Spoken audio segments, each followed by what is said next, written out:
mes perles, comme toujours, c'est une grâce, c'est une faveur imméritée d'être ici pour partager ensemble nos connaissances. Aujourd'hui, nous partageons avec vous la 5e des 7 clés que nous avions sélectionnées au début de ce mois pour ce thème où nous continuons à chercher des solutions qui nous aideront à utiliser notre temps pour une productivité maximale. Cette 5e clé avait pour titre « Ne pas attendre des humains ». Ne pas attendre des humains, mes perles. Alors, avant de partager avec vous les quelques solutions que j'ai pu sélectionner, déjà, je vous dis, nous avions donné à la vidéo d'aujourd'hui comme titre « Que faire si nous voulons arrêter d'attendre des humains ?» Que devons-nous faire si nous voulons arrêter d'attendre des humains, mes perles? Avant de continuer, nous devons aussi savoir les causes. Qu'est-ce qui nous pousse à attendre des humains? Parce qu'on ne peut pas traiter une blessure sans savoir la cause. Qu'est-ce qui nous pousse à attendre des humains? Alors, j'ai sélectionné 3 causes principales. La première des causes, c'est un investissement. Nous avons investi et c'est ça qui nous cause qui nous pousse à attendre quelque chose en retour. La peur ou le manque de courage. Voilà une deuxième cause. La troisième cause, c'est la mauvaise ou le manque de communication. La mauvaise ou le manque de communication. Voilà les 3 causes, d'après moi, qui nous poussent à attendre des humains. Alors, ce que je voudrais que nous sachions, mes perles, avant de vous proposer les solutions, je voudrais que nous sachions que l'attente des humains est une pratique très dangereuse qui nous empêche de vivre en paix déjà avec nous-mêmes, avec la société et qui aussi nous arrache notre joie et notre gaieté. Donc nous devons faire un effort vraiment pour l'écarter de notre vie si nous voulons vivre longtemps sur terre.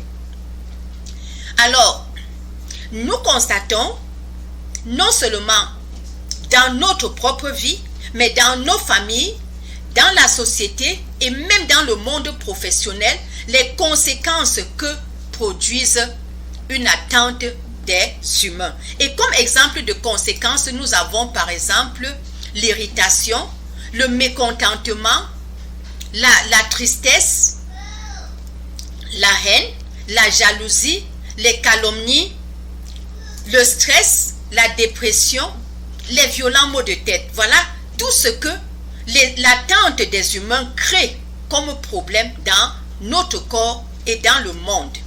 Alors, comme solution, je pense, à mon avis, que nous devons, si nous constatons que nous sommes déjà victimes de l'attente, nous devons développer ce que on appelle, nous devons développer déjà la connaissance de soi. Quand nous savons qui nous sommes, cela nous aide à gérer ceux qui sont autour de nous. Nous devons savoir le type de personne que nous sommes. Si nous savons par exemple, si nous sommes une personne introvertie ou extravertie, cela nous aide aussi à connaître le prochain qui est en face de nous et cela nous aide au niveau de la communication par exemple. Et une deuxième solution aussi, c'est ne pas investir sur des personnes qui ne nous ont pas demandé. Même Dieu, notre Créateur, a dit « Demandez et je vous donnerai ». Il voudrait que qu'on amène des humains, que chacun puisse faire un effort de demander pour recevoir. Et ça me ramène encore à nous parents. N'investissons pas sur les enfants sans qu'ils aient demandé. Apprenons à nos enfants l'esprit du mérite. De telle sorte que même si nous voulons lui offrir quelque chose à l'enfant, que nous puissions attendre quand l'enfant a posé un acte et qu'on puisse lui dire à cause de l'acte que tu as posé, voilà je t'offre ceci. N'offrons pas juste pour le plaisir d'offrir parce que nous voulons voir notre enfant avec tel type de vêtements, avec tel type de jouets, avec tel type... Non!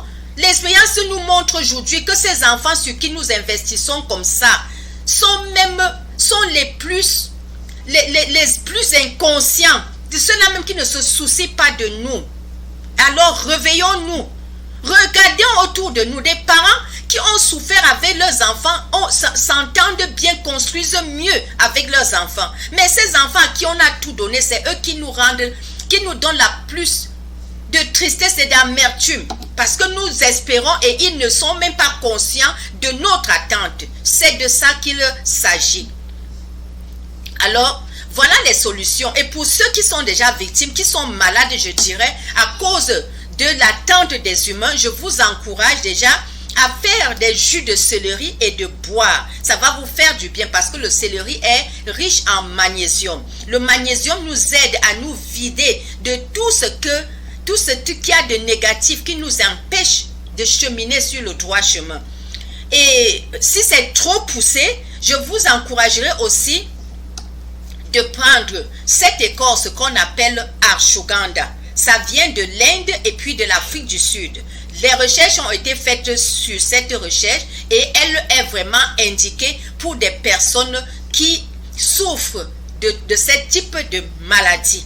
L'ashwagandha, mes perles. Alors, que le Saint-Esprit nous accompagne, que la lumière divine nous éclaire et que le Dieu de grâce nous accorde sa grâce et nous aide à nous vider et à ne plus investir sur des personnes qui ne nous ont pas demandé. Parce que c'est ça qui fait problème.